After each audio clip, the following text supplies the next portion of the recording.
people coming into NEWIEE. We are New England New England women in energy and the environment. Always mess that up. I don't know how. I say it all the time. And I am the co-chair of the Rising Professionals Committee. And we thought that this panel was going to be the most valuable for people transitioning in the energy sector, because what is a recruiter? How do we market ourselves? What is the most important, thing? Everyone hears network. What does networking mean? So we're going to get into that. And without further ado, we're going to start introducing our esteemed panelists, and I'm going to say them as they're on my screen. So Marissa Grotman, you're up. Awesome. Hi guys, my name is Marissa. I work with Resource Options. I started with a marine biology degree, ended up going into sales and got a call to join the firm and thought it'd be a great fit to kind of mix my environmental background with some more sales and business development. And I am based out of our headquarters in Needham. Thank you so much, Marissa. And Madison. Thank you. Hi, everyone. My name's Madison. I am a recruiter for Burns & McDonnell, which is an engineering consulting firm. I'm actually in Kansas City, which is where we are based out of our world headquarters, but we have a few different offices up in the Northeast that would be maybe familiar to some of you that we work out of as well. My background is actually in hospitality management, was my degree. After college, I was an event planner, and then I kind of decided that I wanted to do something else. And so I just kind of stumbled upon recruiting and haven't looked back since.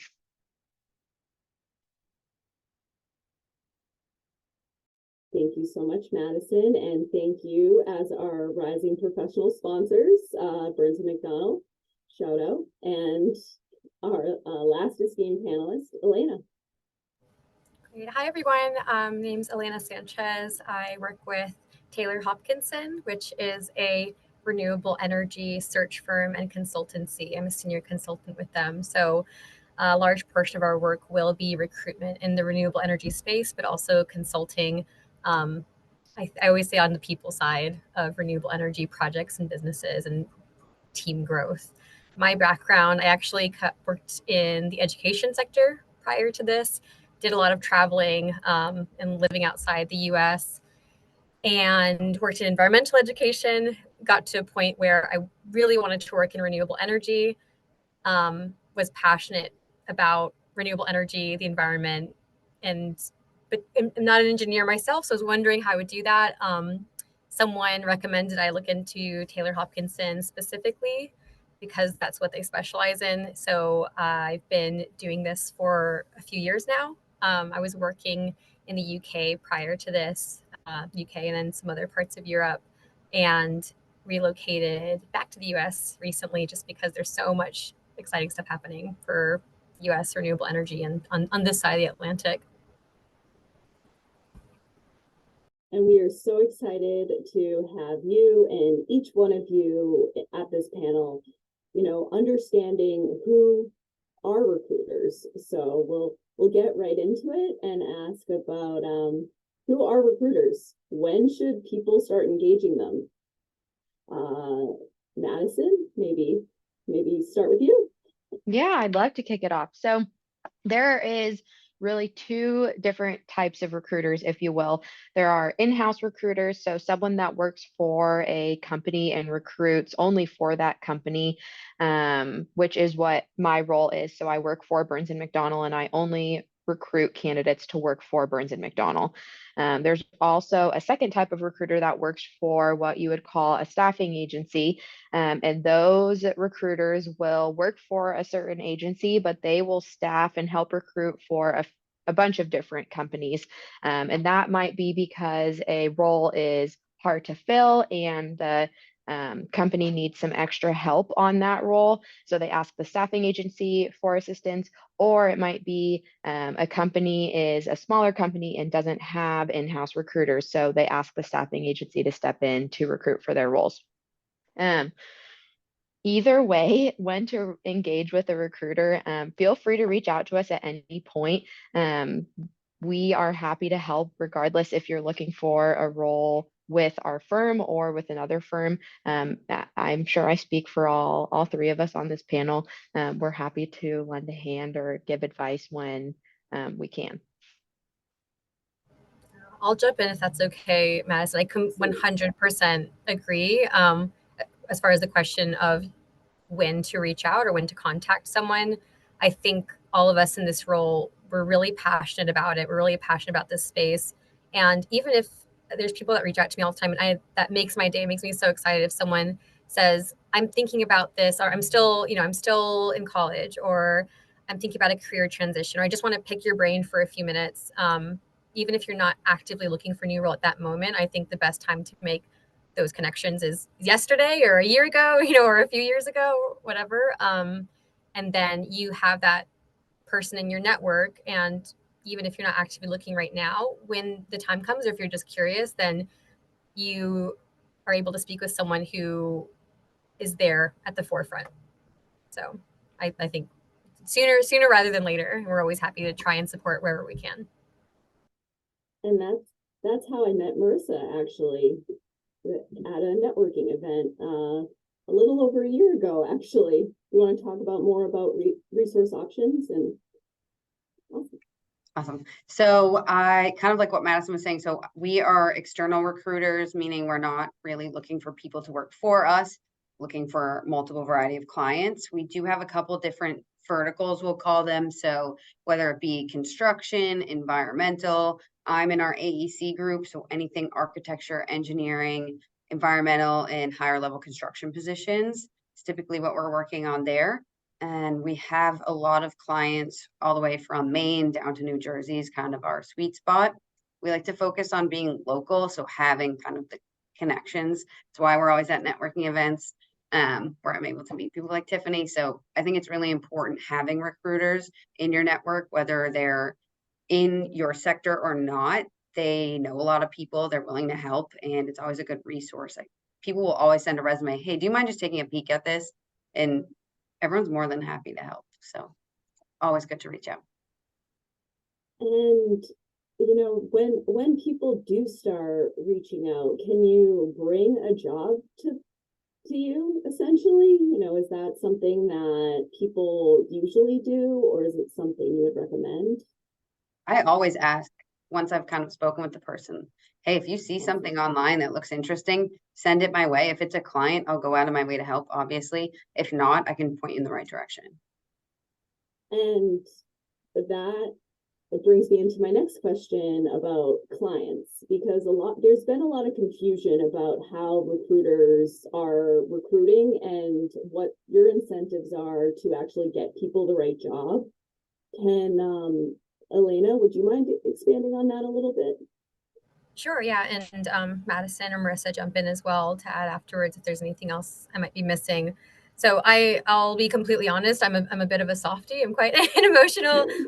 So personally, like my personal motivation, I get so excited about connecting people that are passionate about the renewable energy space with a renewable energy project or company that they need that skill set, they need that talent to build their team and make those projects a reality. So that's a big portion of my personal motivation. And as far as clearing up any confusion about, I'm sorry, can you repeat the question again? Just sorry.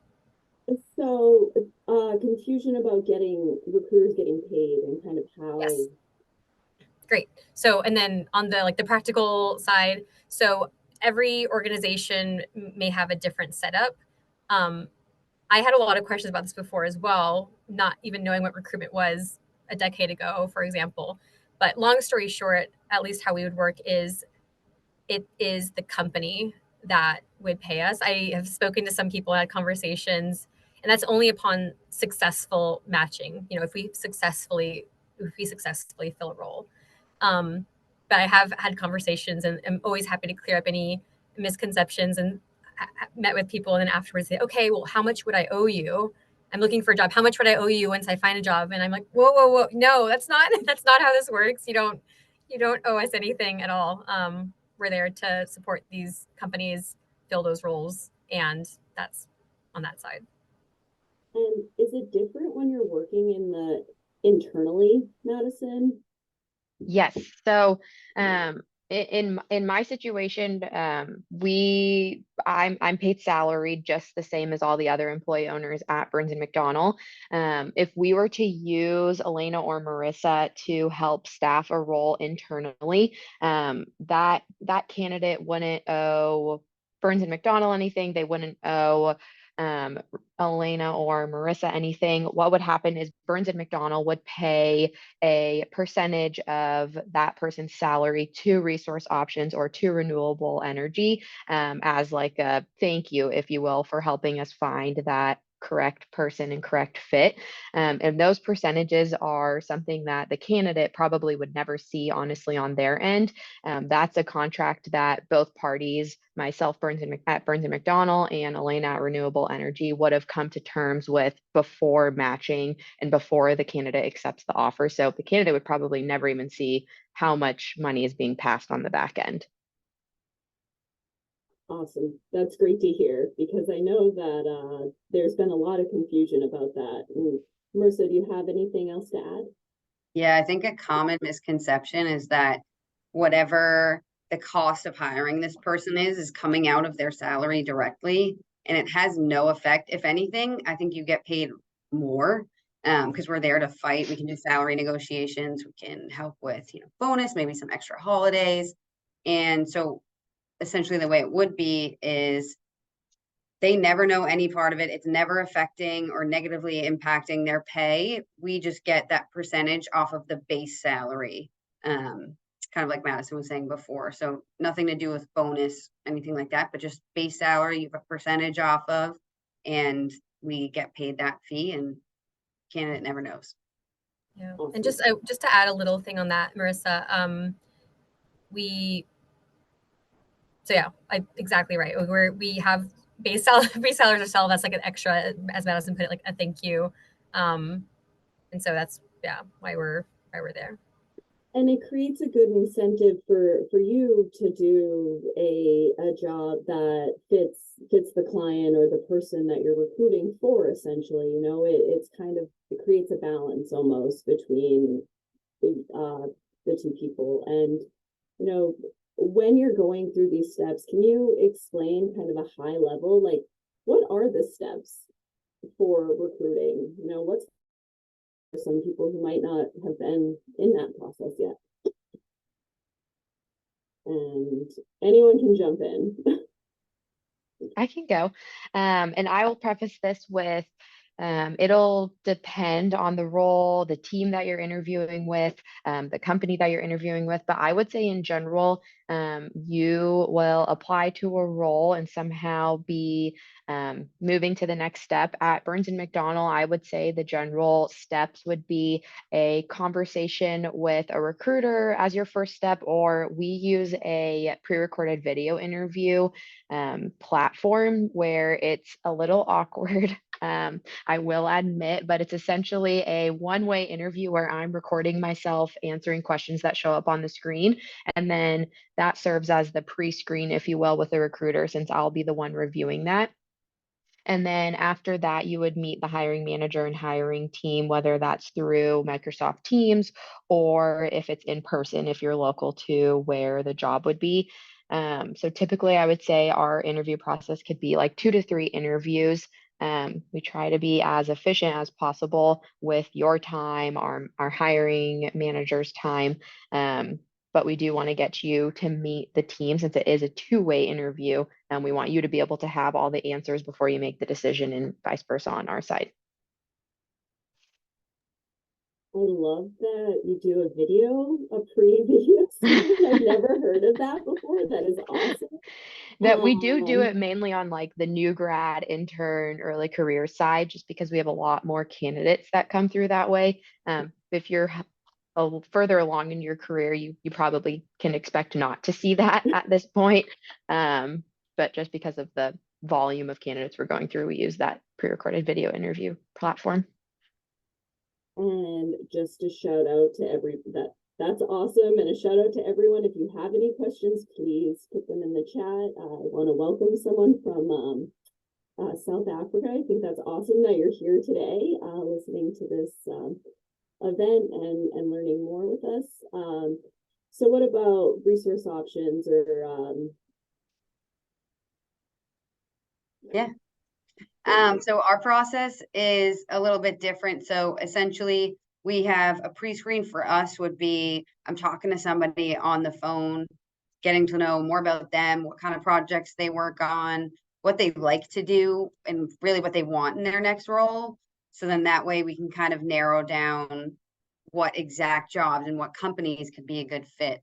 Then we'll do either an in-person interview or Zoom if they're too far away. Talk a little bit more about the company, a little more into the job description, review everything there, any questions that they might have. And then from there, once we have an approval from the candidate themselves, we can then send the resume over to the hiring managers at the other company. So acting as an extension of HR. And then we're there to, book interviews, schedule everything. We get feedback directly. So it's a faster process because we do have a 48-hour rule with our clients. So if they're interested after they read the resume or after they meet with the person within 48 hours, we want to know a yes or no to the next steps. We do the reference check before as well. So it really helps speed along the process. And it's a little bit more hands off because the job application process is quite stressful.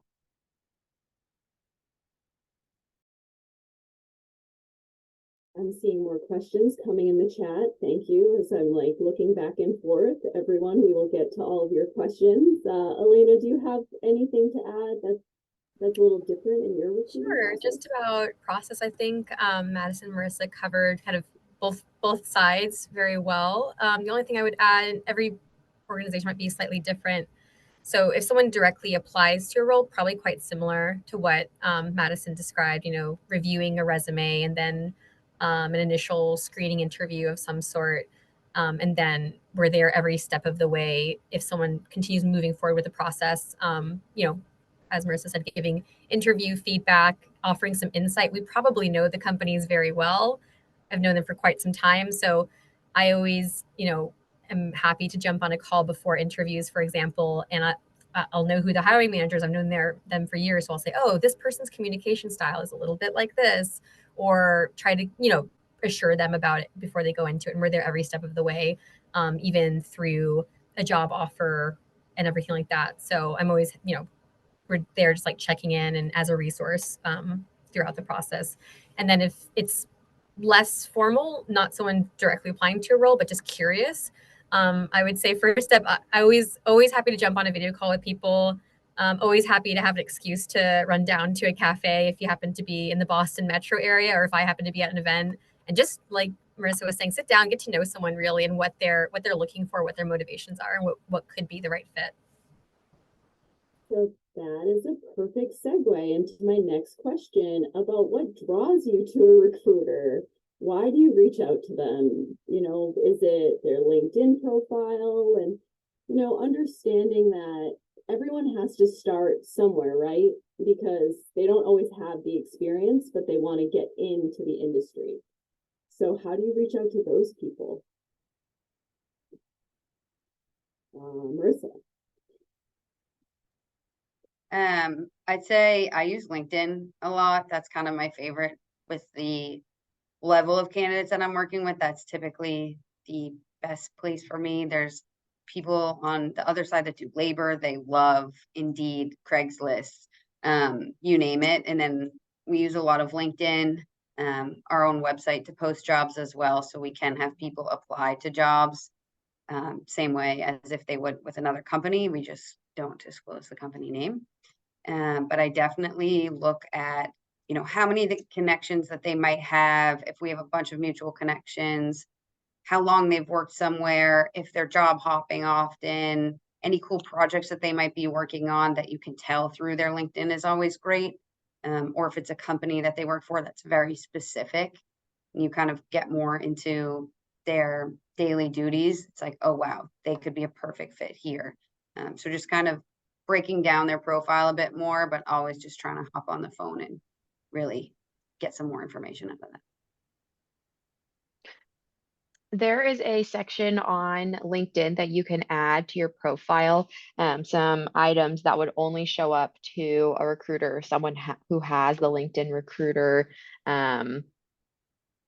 profile type, if you will. So we pay extra to have LinkedIn Recruiter to see this section. And what you can add essentially is if you're actively looking for a role right now, if you're open to work, and those will signify to us recruiters that we might have a better chance of getting a response from you if we do reach out, or we might only be reaching out to people that are open to work if we need to fill a role right now or next week, or in an immediate time frame. You can also add to that section where you're looking to work. So if you're currently in Connecticut, but maybe you want to relocate to New York or Kansas City, you can put all of those locations on that section. You can put if you want to work hybrid, remote, or only in the office. And all of those things in that section are different keywords and filters that recruiters will use when we're searching to fill a role. So the more that you put on your LinkedIn profile, the better chance you have of us reaching out or being us finding you as a good fit for a certain role, because essentially we'll be putting in keywords, and if you have that in your profile, you'll pull in the candidate pool, if you will, for us to reach out to. Yep. And Oh, sorry, go ahead. no, Completely agree. And I would say just with LinkedIn being such a valuable resource for those types of roles, I would think of it as it's your digital resume. So the more directly relevant information you can put on there that's targeted toward that next career step for you, the better. So if you say, you worked on renewable energy projects, get specific. That's your space, that's your arena to humble brag. Like tell us what was the scale of the project, what type, was it a solar project, how many megawatts. But yeah, get specific, and I think if there's directly relevant information for the role that you're interested in, then that's very helpful, and it helps profiles stand out. so we have someone who's raised their hand. I'm really excited about that. I love interaction. If you want to come off mute and ask. Hi, ladies. I was trying to type everything in the box, but I was kind of like, let me just raise my hand and voice myself. Question. So what is your perspective on open for work banner on LinkedIn? I first had it a while ago when I was looking for jobs, but then there are also opinions that you come off desperate to recruiters. So people kind of, when you have that on, it's a red flag. It might be. So what do you guys think of that? That's my favorite thing to see on LinkedIn by far. Then there's no guessing game. You're not trying to figure out if the person's interested. It's like, hey, I'm open to new opportunities, and you can put in how serious you are as well. So if it's, I'm casually browsing, some people do it because they just want to know if they're being paid fairly. That's been a kind of a common theme lately, but I'd say it's the most helpful tool. When you do it, it will never show anyone within your company. So you can see it yourself that you have that little green bubble around your profile, but anyone within your company cannot see that. So you're not necessarily risking your current position, but I never see it as desperate. I think it's important to market yourself as well. And I would say if you're not, for whatever reason, you're not comfortable with that, or you don't want to, then if you do start communications with someone, just transparency up front. You can be honest, like, yes, I'm actively looking, or I'm keeping an eye out, but I'm not quite sure yet, or don't see myself moving for the next year or two, but would love to stay in touch. Just let us know. Awesome. And so, Elaine, I think it was you who said your LinkedIn's like a digital resume. Like, so when you have a good LinkedIn, does that automatically mean you have a good resume? I think it depends on the role we're talking about, right? Or the job opportunity. I think it means, it's a sign to me, and I think a sign to all of us, that someone has taken the time to put the effort in to make sure that their LinkedIn is updated and reflects their professional career so far and involvement and accomplishments. So the fact that, you know, if let's say someone's LinkedIn profile is completely blank versus someone that has all of the information filled in and a lot of detail about the work they've done, I would probably think that person's a bit more serious about exploring opportunities, and has put the time and effort into it. But we also know you're busy. So if it's on your PDF CV and you email that through, then that's okay. Just kind of sharing my thoughts. I would say that you could always, or my advice to people that ask is to just copy and paste your resume and put it on your LinkedIn profile under the sections. You don't have to add the PDF of your resume if you don't want to. You can truly just add it as your profile sections of work experience. Just copy and paste what you have on your resume. Because again, all of those keywords that you have on your LinkedIn profile will pull your profile when we're searching on the back end. So the more info you have on there, the better. And what about certificates? Like, especially in this industry, is there one certificate that is always kind of your buzzword that you're looking for, or does it just depend on the role? Pretty dependent on the role, I'd say. Like engineering wise, somebody has a PE, amazing. And if they have it in more than one state and you can easily see that on LinkedIn, it's even more helpful. It just makes them that much more attractive to a client. Other positions like your CHMM, whether you're doing anything with hazardous materials and waste, maybe you want to make sure that you have an active OSHA 40 on there. I think everything's important that's relevant. A lot of people now will put MBA or some random facts. I think if you're in something like the environmental industry, I don't find that as relevant. But if you have specific and relatable to your experience or to your current role, I think that should be included. So be selective based on what your next step is. Yeah, I think that's a fair point. And what you're doing now and kind of next steps, what that looks like. Whether, for example, if they're doing EHS work, you can have an ASP, which is your associate's safety professional. So it's kind of like you're on your way there. And something always to look for as well is that somebody's putting in the effort. They're in the middle of getting there. Just like an EIT, you're putting in that time and the effort to eventually get your PE.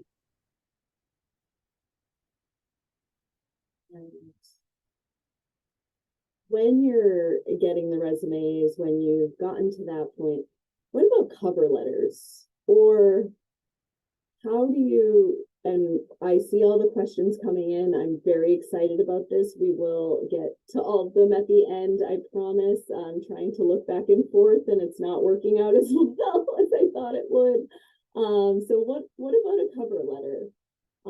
Is there, when you get that resume, it's got all the right certificates, you think the candidate's there. Should you include it? Should you not include it? Who do you title it to? I could have a different opinion from Elena and Marissa, but in my opinion, a cover letter is not necessary. I would not put anything in your cover letter that is not on your resume.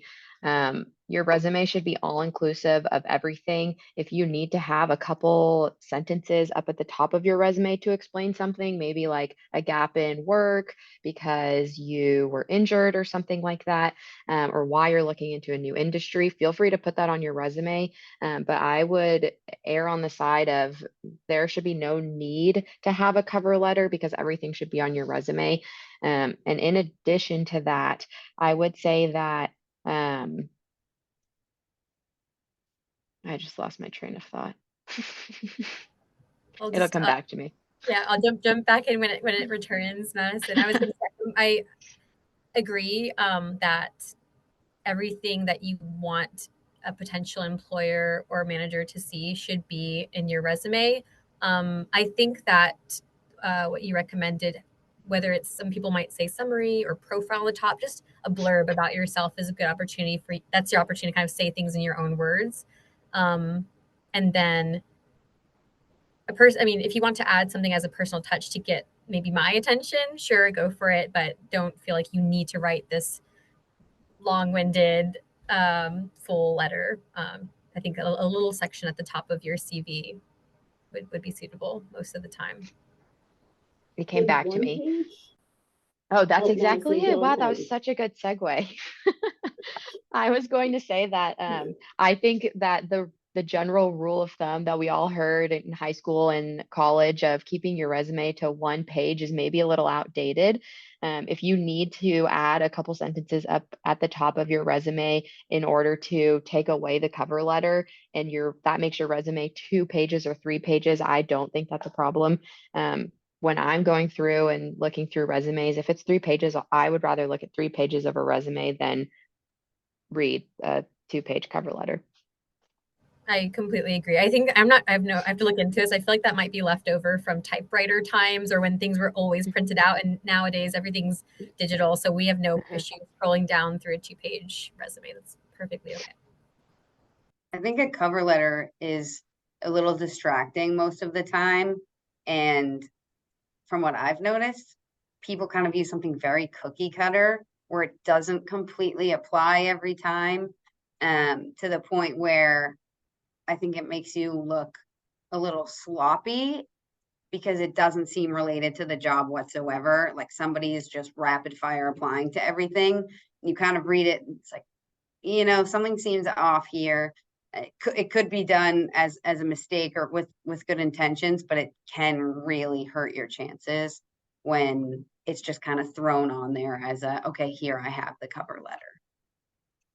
No, because we sometimes we forget like the change within our generation and the time, right? We're in we just got through a pandemic essentially, and we're still navigating this technology in a way that we hadn't before. So that's awesome to hear. So when you are utilizing the resume and making sure that you feel like the candidate's a good fit, but yet they don't really have the experience for the particular role, they always say, if you don't have 100%, do you apply? Like, what is there a cutoff? Should you just throw your hat in the ring and see? Because you can. Because I know, especially as women, we end up going and selling ourselves. We're our own worst critics, where we're just like, okay, I have this, but not these other things. But I know I can learn them, but I'm not going to apply. What would you tell those people? First of all, you're exactly right, Tiffany. And this is NEWIEE, so I feel like this is a very relevant point to make. And please confirm the exact percentage. I have to double check it, but I think the stats are that women apply to roles if typically, or if it's like 90% or above, they feel it's a fit, whereas men it's 60%. So I think you don't know unless you try. Like, it's okay to go for it. And there are some times where even if you apply to a role and maybe it's a bit more senior or you're not exactly qualified yet, that company could very well be hiring for another role that's a better fit and a better level. And you wouldn't know that unless you had reached out and kind of, taken that chance, so to speak. So we always say, you miss 100% of the shots you don't take. Don't discourage yourself from at least reaching out and going for it. Awesome. Especially if you're passionate about the company itself, anything that's something you'd be really interested in doing or is kind of a close enough fit, you're kind of indicating that you have an interest in the company. And at a networking event on Tuesday night, I was speaking with someone who we actually work together, our companies, and had mentioned, I applied for this position. It was for someone with 15 plus years. I had 2. It was cool. I didn't care. I wanted to work there. So I applied, and then I applied somewhere else. They'd gotten back to him, told him, hey, like, you're not the perfect fit for this exact role, but we would love to talk to you. And has been there happily for over 5 years now. So I think it's a good little reminder that if there's something you want to just kind of go for. Yeah, and just on that, and let me know if you disagree or have a different perspective, Marissa or Madison, but on the number of years experience, I would say generally speaking, that's a guideline. If it says you need to have 10 years of experience and you have, 8 or 7 or 6, it's not always about the number of years you were in a role. I think it's more of a guideline. Yeah, I find that when people are looking through the job description, if it says required, they're like, okay, no, I'm done. So that's great to know, and great for everyone to hear. I hope it's benefiting the audience in that way. Madison, any last words on this one? Burns and McDonnell is a federal contractor, so the requirements we put on our job postings are law, if you will. But I would totally agree with Marissa and Elena that if you see a job posting that says 7 years required, unfortunately, that job posting does require, for us at least, the 7 years of experience. But that does not mean that we aren't looking at other roles with less experience, or I would still share your resume and information with a hiring manager or another recruiter if I think you could be a good fit for another role. Yeah, I wasn't even thinking about that actually. That's why I love having multiple people in the room, because some people, required is required, and they haven't gone through that process. So you brought up networking, so we're kind of gonna shift gears a little bit and get back to networking, because all of us are here within a network. What does a network mean to a recruiter? Like, why is it so important? How do you utilize that network? Is it just having 1,000,001 connections and just connecting with everybody? Or is it selective where, like you said, if you're interested in the company, that's who you start reaching out to? Or is it option C, all of the above? Usually all of the above, but that's okay. I think networking events are one of the most important things you can go to. The one that I had gone to 2 days ago, I actually had never been to that event, like networking, before, and met a lot of people. Actually run into so many people that are in the industry that you see and you're connected with on LinkedIn, and you'll chat a little bit here and there. And everybody's very willing to help when you're in that same network. So if you're looking for something specific, someone will be there to help you and kind of guide you the right way. I also think it's important to go because it shows that you actually care. Showing up to, that was like a real estate and development one. That's something that I'm passionate about as well. Last night, I know Tiffany was there as well for EBC. So getting into that environmental sector, and you get to hear about projects that are going on. So you can kind of also help and know, hey, next quarter, what do I really need to make sure I have a ton of? Do I need 1,000,000 people that can do solid waste? What does that look like? So you can prepare yourself, and you also can kind of expand your network. So if there's somebody, like if you have a really tricky role, you can reach out to and say, hey, do you know anyone that could be a good fit for this role? And they can name off 10 different people that you can reach out to. And same thing, if they are looking for a position, they come right to you. So it works both ways. But I think it's really important to be involved in as much as you can. Probably about 70%. I should have pulled these stats earlier, but I would say off the top of my head, 65 to 70% of our employee owners here are through referrals. So that really goes to show how important your network is. Even if it's someone that you meet at a networking event one night, like you ran into Marissa one night, not necessarily a recruiter, just someone that works here. We really hire majority of our people through mutual connections, because one, then this is a safe place. What we're saying and what we're selling to you is really true, and like it's a two-way interview. You want to work here as much as we want you, because we know that you know people who work here, and vice versa. Yep, I couldn't agree more with what's been said so far. I think just on networking events. Love them. One of my favorite things to do. I will choose a networking event over cold emails, cold calls any day. And I think people who watches for the most part probably will as well. But just make sure I think this has become a common theme in the conversation. Make sure they're directly relevant to what you're interested in. So if there's,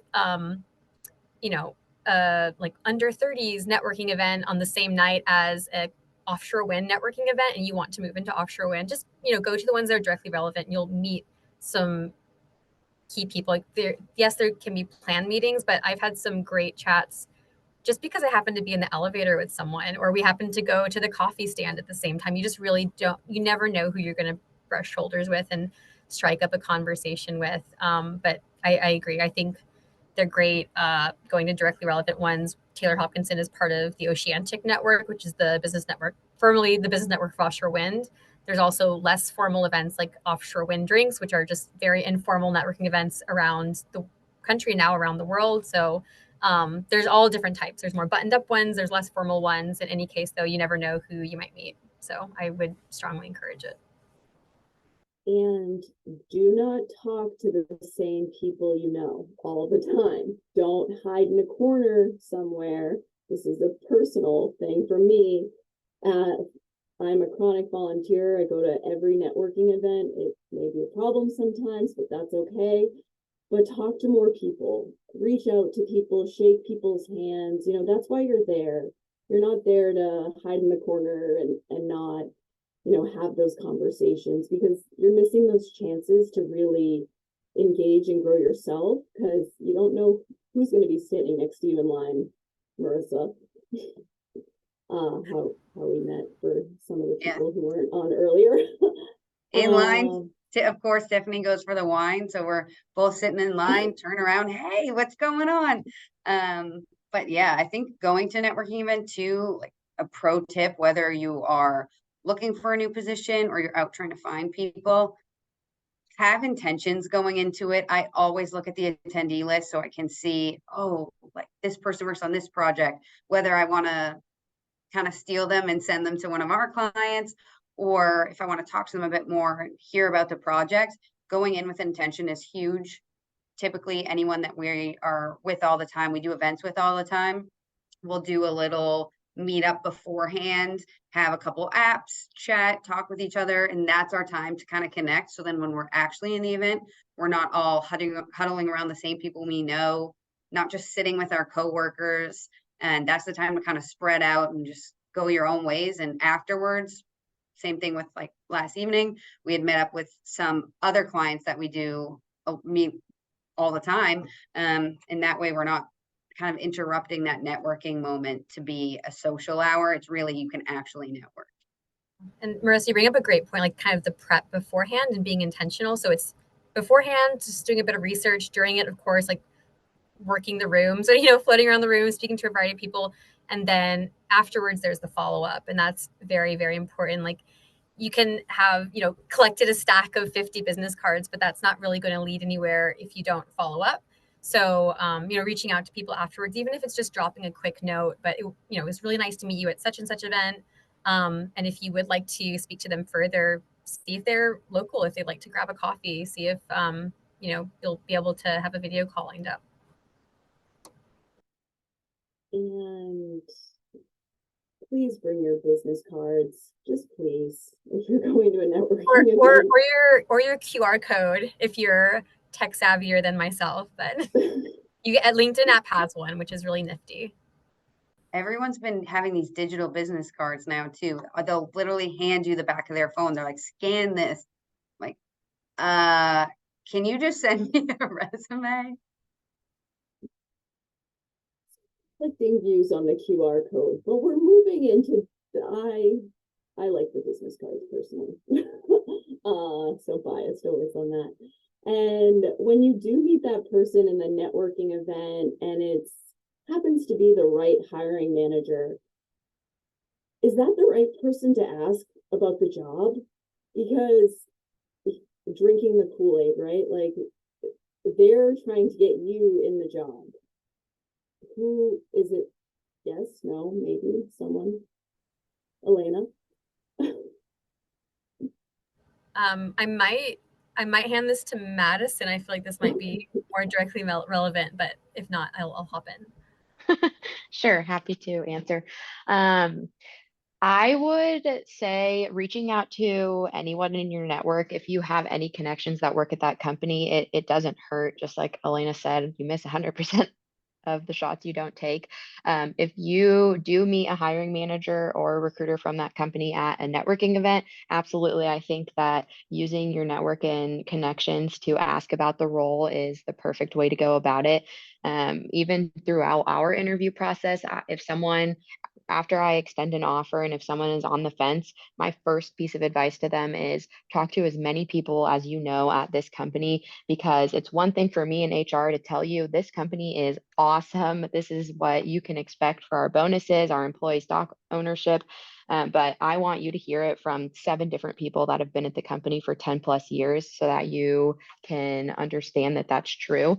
And if you don't know anyone at the company and you're trying to get your feet in the door, I don't think that reaching out to recruiters or hiring managers on LinkedIn is a bad thing. You don't know. I'm not saying that I'll always respond, or Marissa or Elena will always respond to 100% of the messages they get. But you don't know. I mean, maybe the hiring manager might respond to that message and get your resume to the right place. So it really doesn't hurt the more you can get your name out there. Yeah, I think just a little note on that is think about it from the other person's perspective and make it as accessible as possible. There, if there's a conversation happening, instead of just saying I'm interested, I just put everything up front from the get-go. Like, I'm interested, attaches my CV, here's my availability, here's my phone number, here's my email, instead of it turning into a 10-step process of back and forth, like, okay, that's great, your CV looks good or your resume looks good. What's your availability? And then it takes time for that follow-up. So just put it all in one place. And it makes it go more seamlessly, I would say. And kind of continuing on this, like, what about workplace culture? Like, workplace culture is so important to people nowadays, whether it's hybrid, virtual, depending on where you are, what your role is. How do you really get to know the workplace culture? What would you recommend? I always go to an office. A lot of times I'll do it unannounced so I can really get a feel for what does the culture look like? How close are people? How are they communicating with each other? Is it an open door policy? Because that matters more than pay to a lot of people, especially at that higher level. I'm getting paid something crazy that I know I won't get anywhere else, but there's no support, no one to help, no one talks to each other. That's not worth it. So I think going in and really getting a feel for their office, especially on the recruiting side, you should really know about who works there, what they do in their free time. And then it just helps, like Elena said before, I can give you a tip. This is their communication style. If I'm talking to someone for a while, I know the candidate very well. I'm like, oh, he's a big hockey guy too. So you could definitely talk about that. Like simple things to kind of remind them that it's not just a job, it's going to be their second home. And don't be Okay. afraid to ask for follow-up conversations or to meet people in person. I think it keeps going back to the fact that interviews in the job process is a two-way street. So if you finish your interview process and you still have questions or you feel like you still want to get to know the culture of the office, don't be afraid to ask. Probably 9.9 times out of 10, the recruiter is going to make it happen and set those conversations up. Awesome. And when can you actually show up to an office though without being in an office? I don't want to send people to a bunch of okay, just making sure. I mean, as a recruiter, yes, like we work with Okay. them, so it's not me being creepy and just showing up to an office. So yeah, as a candidate, maybe don't do that. That might reek desperation, but on our side of things, I think that's one of the most important aspects of the role is you can't sell someone the position if you have no idea what their office looks like, how people are interacting with each other. That's kind of honestly the biggest selling point. Once you go over what you're going to be doing, it's how people work together. There's one where I'm like, you're going to go on a ski trip in March, then in winter sometimes they'll do a cool once you've been there for 3 years, then you get to go on their Florida trip. Like that matters to people. It's not just show up, do your work and leave. It's really like, am I going to have a community? Am I going to have friends here? Somebody that we always say within our office of somebody that, hey, 5 years down the line, can you invite this person to a barbecue at your house? That matters when you're looking for your next position as well. Can I see myself getting along with these people? Do they like the same things that I do? How collaborative are they? Because that matters. People don't want to be at home 24/7 behind a computer screen anymore. Amen to that.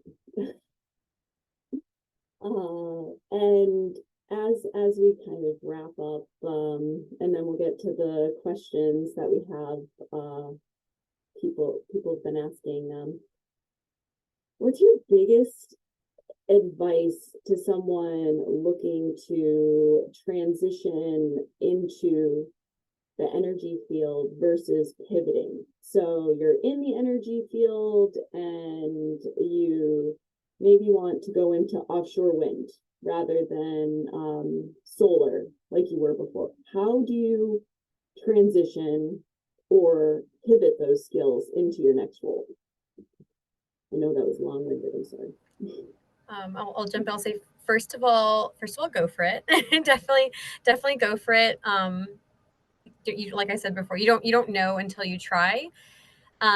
In your, I guess, like kind of this hypothetical scenario, if someone wants to move into a specific sector or pivot more so in that direction, if there are opportunities to start getting experience in a certain area in your current role or previously, definitely go for it. Whether that's getting involved, I mean, it could be in a professional capacity if you have the ability, great. Like volunteering for things like, oh, I would love to work on that project, or I can support with that. So on the professional front, that, and then outside of work, what we would, especially the networking aspect, I think that plays a huge role. So I can only speak to, we focus on exclusively renewable energy. I spent a lot of time focused on the offshore wind sector. There is so much demand happening, even with the normal kind of growing pains that come with the young sector. There's so much demand for talent and for qualified people to join teams. And we have very ambitious goals in the US. So we need the people. And I think someone's able to progress their career quite quickly. Like I've seen people, they maybe got a master's focusing in offshore wind, or one of their first roles, they focused on it. And in just a few years, they're able to propel their career so much because we need the people. It's growing so rapidly. So go for it is the summary. Now, I would argue that no skill is unrelated. If you're just starting out in your career and maybe all you've had is waitressing or you were an athlete in college, there's absolutely ways that you can interview. I don't know if correctly is the correct term, but spin that to relate to whatever role you're applying to, or if it totally is a transition and all you've worked in is something other than offshore wind and you're trying to get into offshore wind, put all the projects you've worked on your resume and relate that to how your communication skills, your leadership skills can lend a hand in your next role in offshore wind.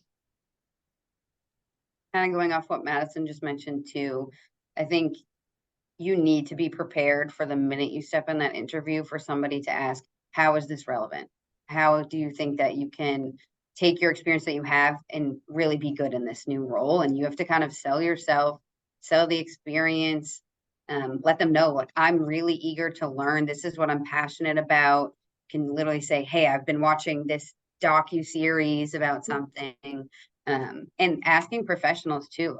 If I was like, oh, I have someone really interested in offshore wind, I don't know anything about it, they don't know anything about it, I can call Elena and say, I have someone I think would be a great fit, would love for you to chat with them and get a little more information.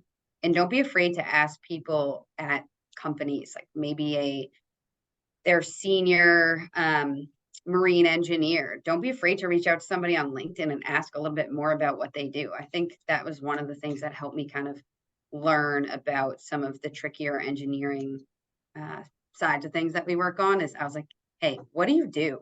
And what does that mean? And people are more than happy to explain that. I think building off that, one thing that I find really interesting and helpful is think about where you want to be in 5 years, 10 years, whatever.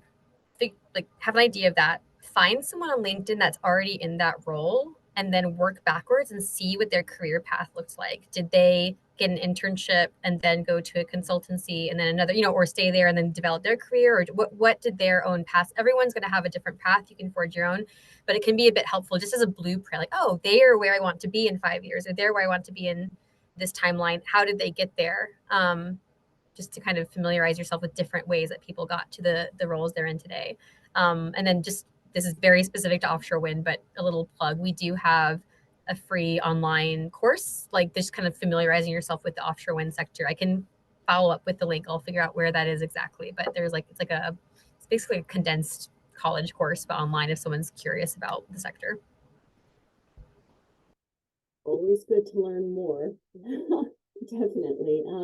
And when we're all going to, sometimes there's a no, but more often there's a yes. And what I have found kind of when I'm reaching out to mentors and people is asking people to lunch.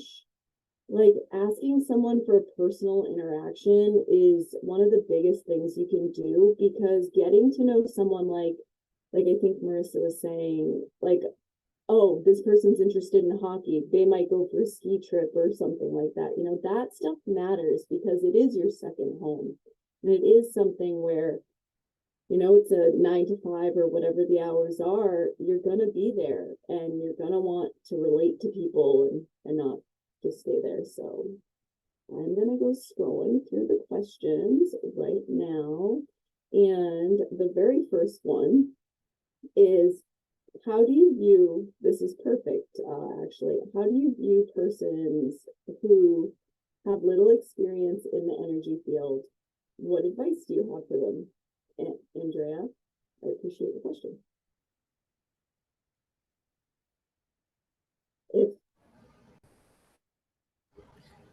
If they have little experience at this stage, then there's always the possibility of gaining that. I think it's just a matter of making the effort to, it's like, I know it's the hardest step, and it's a bit of a vicious cycle because we always see the jobs, oh, well, it looks like it's meant to be kind of a foot in the door, but they're asking you to already have specific experience. Just be persistent. I think the hardest step is the foot in the door, and that could be, it could be an internship. It could be, like I said, taking the initiative in your current role and volunteering to work on projects that are a little bit out of your scope, but that would line up with where you want to be next and like the career trajectory you see yourself on. But yeah, I would say just getting that initial relevant experience and the foot in the door. And then once you're in a company or an organization, then it may be easier to pivot. So realizing there may be some compromises in the short term just to get in the first place, and then taking it from there. I agree. And if you're planning on doing something that you don't have too much experience in, make sure that you're comfortable taking a step back, whether that be in title or in compensation. If you don't have the experience yet, you might have to take a step back to move forward in the long run. I've also heard some really inspiring stories. Personally, one was someone that I had worked with for a long time was the president of development and sales. And the thing that kind of stuck with me was, okay, wow, this is an international billion-dollar company, and he's in this position, and he'd been there for so long. Literally told me, you know how I got my role here? I started out as a custodian because I wanted to work here. So I got my foot in the door, and that was my foot in the door.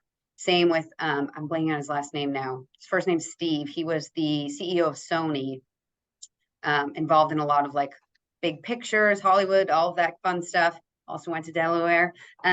So he spoke about how he did anything he can to get involved in the TV sector. So he would volunteer at a local radio station, and same type of deal, like get involved in maintenance and build your way up. And that way you kind of know the company like the back of your hand. And I think that's important too, to not try to jump to the top, but really show your value and show how much you really want something. And one thing I'll say on at least the renewable energy space, I think oftentimes we might have in our heads like, oh, I have to be an engineer to work in the renewable energy space. Not at all. Like there's so many different functions, there's so many different roles on a team or verticals, as Marissa said earlier. So, those renewable energy companies, they also need people that specialize in communications or regulatory affairs or on the financial and commercial side. It's not just technical engineers, though technical engineers are in high demand as well. But there's a lot of different opportunities to work in the space. And it looks like we've got somebody with their hand raised again. I don't want to pronounce your name wrong, so. Ladies, it's me again, Dilakshi. Speaking of career stories, what are your career stories like? Did you guys always see yourselves in this field, or did you take a different path? So I think, sorry to jump in, everyone. I think everyone's role was a little different in a way. I don't know if, I think like earlier, all of you were saying was like, you weren't anticipating, but you wanted to make a difference. You wanted to make a change and help people. So I can I think that was a general theme. Yeah, I think it was a general theme. I think I won't speak for everyone, but if you asked me a decade ago, I didn't know what recruitment was. I never heard, whether it's internal or agency style, I didn't know what it was. But yeah, I think it was just following passion, personal passion. So worked in environmental education, was passionate about that, and then kind of by happenstance learned that there could be a role in a space where I was able to marry that. And another question in the chat, if we would like to hire a recruiter to help us fill roles, what percentage of base can we expect to pay? I feel like that's an interesting question. I appreciate the question. Please understand that maybe there's, contract or something that will have to go into it.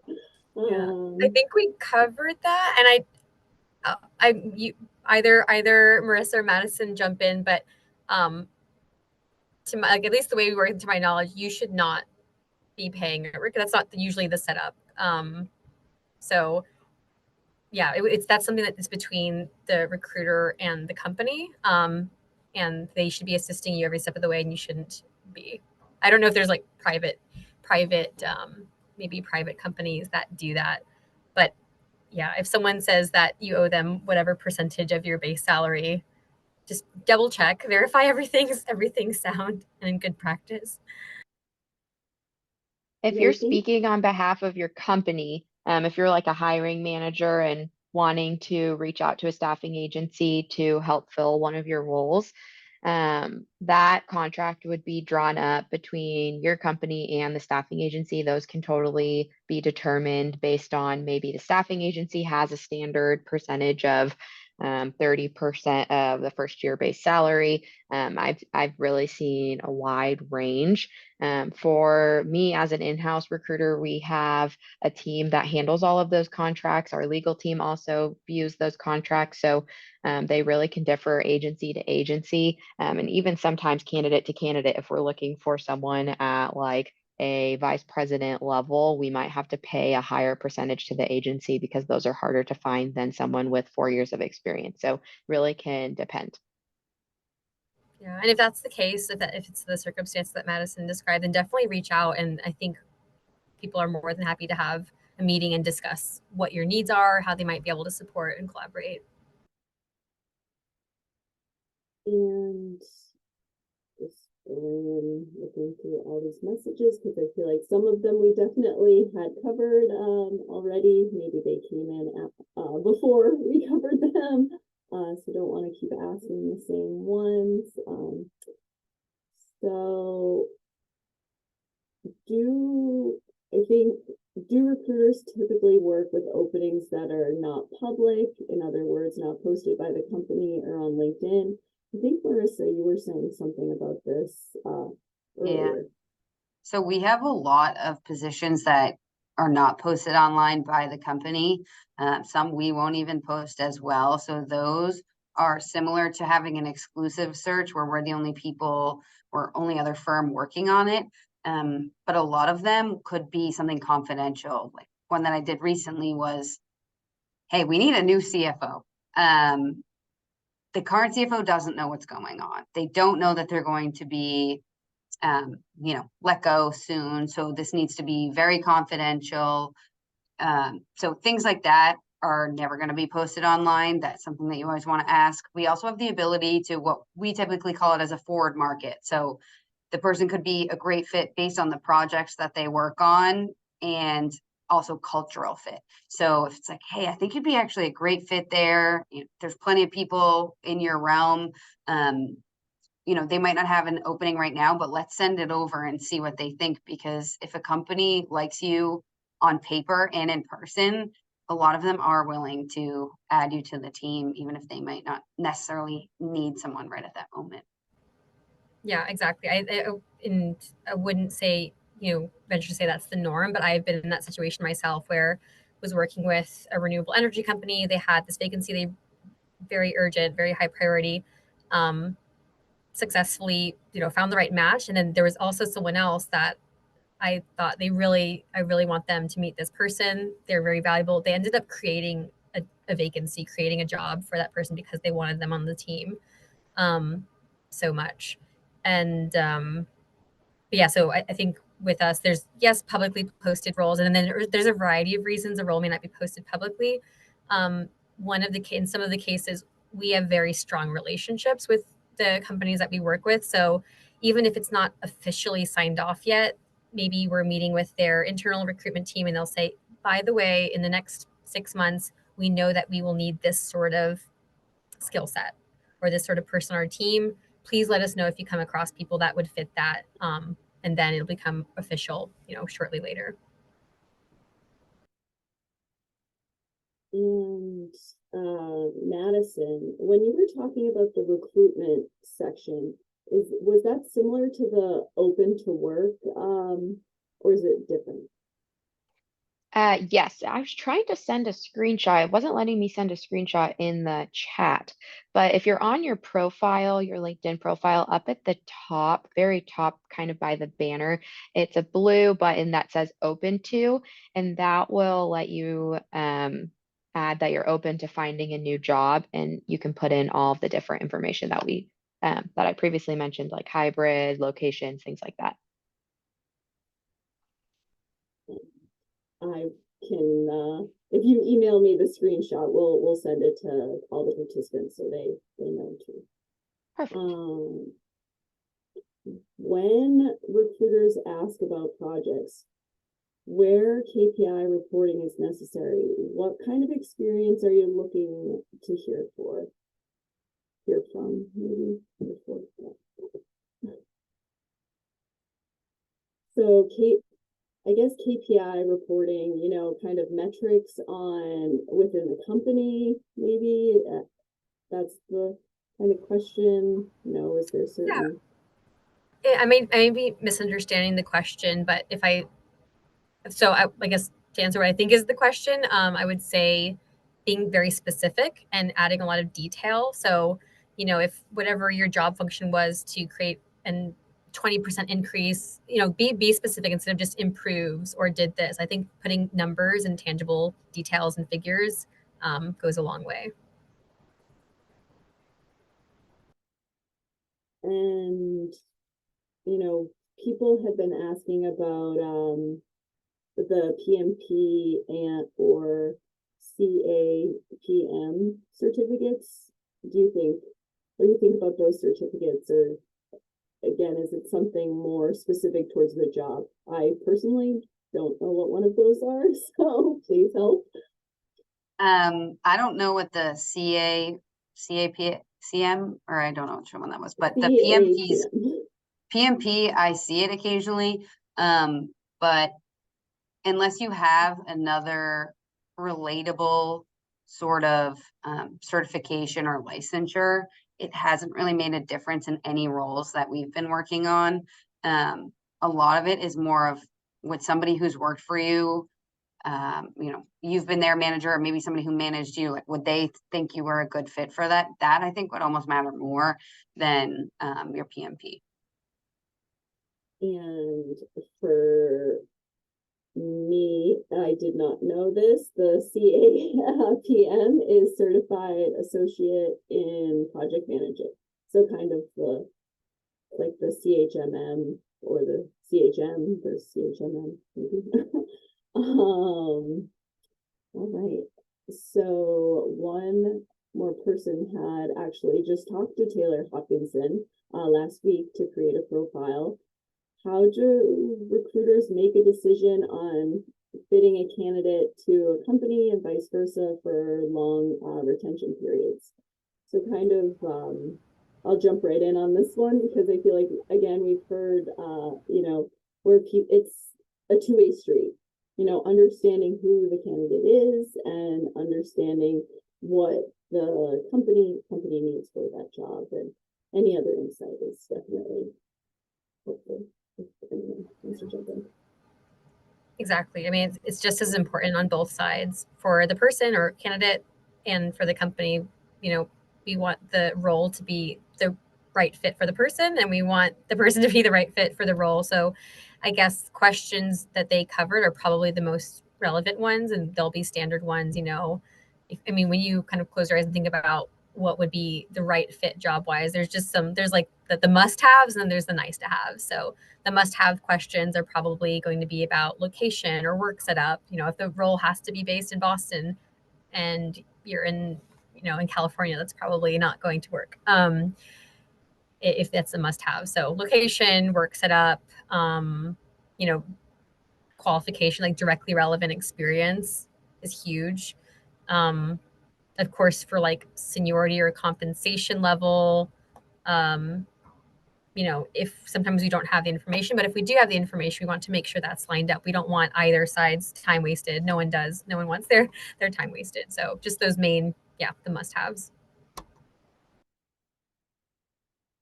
And Janice has tried to put herself forward for jobs through recruitment companies, but the majority of the time it is the recruitment company that controls what salary I go forward at. Even though I asked to go forward at a lower salary, why do recruiter companies do that? Is this normal? So one, yeah, good thing that they're going higher than lower, because I've seen that happen. Doesn't make a very happy candidate. That definitely is something that needs to be discussed. Someone's either doing it so they can get a larger fee.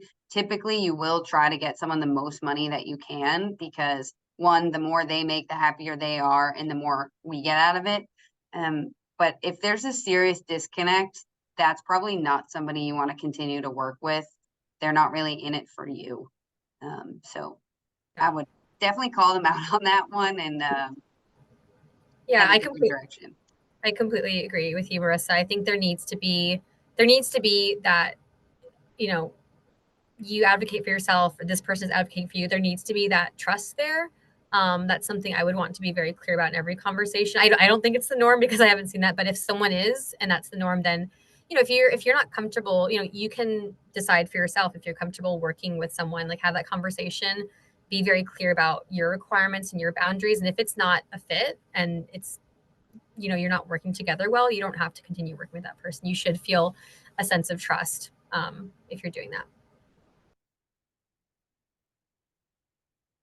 And that's our last question from the audience, and I can always go back to my other questions if no one else has any more. And I want to say thank you everyone for being here and taking the time out of your day. This has been truly awesome. I've learned a lot, and I've talked to each one of you a handful of times or more than once, and I really think that it's important for not only you know, people trying to get into a different job, but it's also important for all of you to to kind of let us know what we're supposed to be doing, how we're supposed to be doing it, what is the LinkedIn like, even sometimes, because we were joking as we got on, where someone's son had a picture of him and his sister, where maybe that shouldn't be your brand, essentially. But it was really something where we feel that the only way we can grow is by understanding where people are coming from, understanding where recruiters are coming from, understanding where people are coming from, what they need to know, how they're supposed to understand. So it's really been an eye-opener for me, and I think for the people in the chat, we're saying extremely informative, such a great panel. Thank you all. There is one more question that came in. Nice. How can a candidate position herself for a higher level strategic position? Thank you, Beth. I would say I liked what Elena said earlier about looking at someone who's currently in that role and seeing what their career path is. Of course, that can always change person to person, and really, even as time goes on, things change throughout different companies internally. But as much education as you can, and really, truthfully, as much networking as you can as well. I've found that it's often the people that that lends a hand even more than what to get you that next role. At Burns and McDonnell, if we're looking for a higher level role, we typically don't hire externally for the highest level roles that we have here. But if we do end up hiring externally, it's going to be someone that knows people here at Burns and McDonnell already. So that just goes to show that your network and connections really can get you to that next spot. And this is more general advice, but let's say you want to move into a higher level strategic role. In your current role, I think I've kind of said this a couple of times, but taking the initiative and volunteering to take on, if there's a project coming up and you just, volunteer or take the initiative to have, more strategic and higher level responsibilities.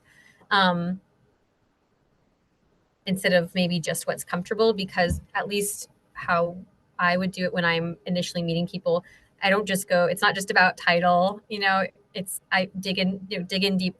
What were you directly responsible for? What exactly do you do? And it has happened numerous times where I'm having conversations with people and maybe their title is at a certain level, but then I get into it and it turns out they took on, they're like, oh, actually I was managing that project and I asked my line manager if I could please lead that work stream. And that stands out. Put that on your resume, and then your digital resume, the front of your LinkedIn as well. If you're taking those steps in your current role, we want to hear about it. I think another aspect of that too is even when people are looking for new roles, oh, I don't like this and that's going on in my company, or I'm looking for more money, I don't think I'm paid fairly. My first question is always, have you gone to your supervisor about this? Because you will end up wasting so much time trying to find a new position if all you have to do is ask. You can show what you've done and your accomplishments should speak to that and go from there, but always kind of going to your direct supervisor or maybe somebody higher up that you can trust and have that conversation with them of what else can I take on? What else can I do? I think is really important before you kind of rush to hit the panic button and join a new company.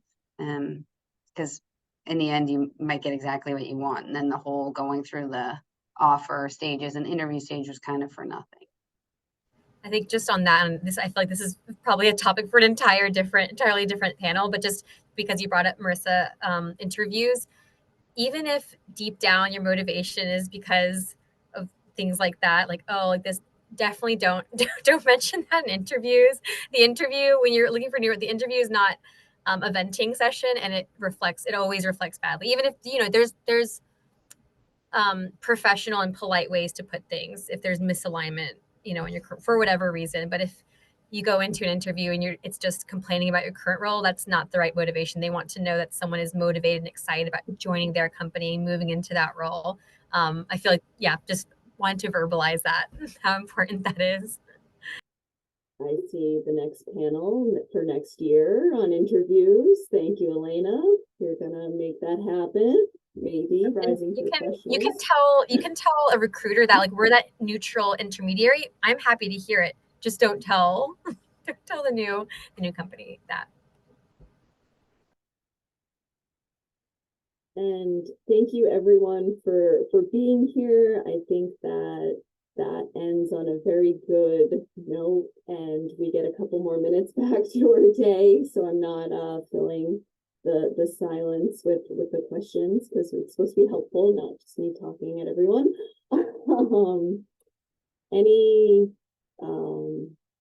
Yeah, I think this was great, and I really appreciated everyone's time. And we have a couple more minutes back in our day, maybe for before our next meetings or something like that. So thank you everyone for being here, and I'll stay on for a few minutes while everyone hops off. If anyone feels like they want to chat about anything that kind of had went on, I see people are kind of fading out as we keep the minutes.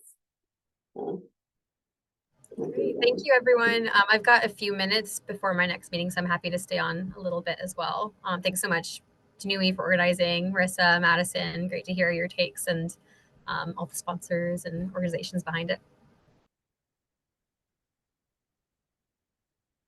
I love how like each one of you have like different kind of backgrounds, but like different positions right now, but they were all very similar in a way, and kind of all aligned with the same type of core messages. And that's something that I kind of really took from this conversation, because whatever role you're looking for, shoot your shot. I think that's what I'm going to tag the post. What is the female representation like in offshore wind sector? So getting some questions. Oh, are these like these are like the blooper, like the after the official panel, like the extra questions? Great. So I think it's something I love about the offshore wind sector is that topics like that, like equity and representation, are at the forefront of people's minds. So something I always talk about is that, it's not often we have an energy revolution. The last time an energy revolution happened, there was no the representation was not diverse, because it just wasn't possible, and we have the chance now to do that. And I think companies are very cognizant of that. We make an effort, and we hear it from our clients all the time. If we are presenting a short list for a role, I will do my best to make sure it's as balanced as possible. And we get requests from companies. I'm sure, Madison, from your side, you're like, we want to make sure that we are speaking to a variety of people. So it's getting better. And I think the important thing is that people are making an effort, and they realize it is very important.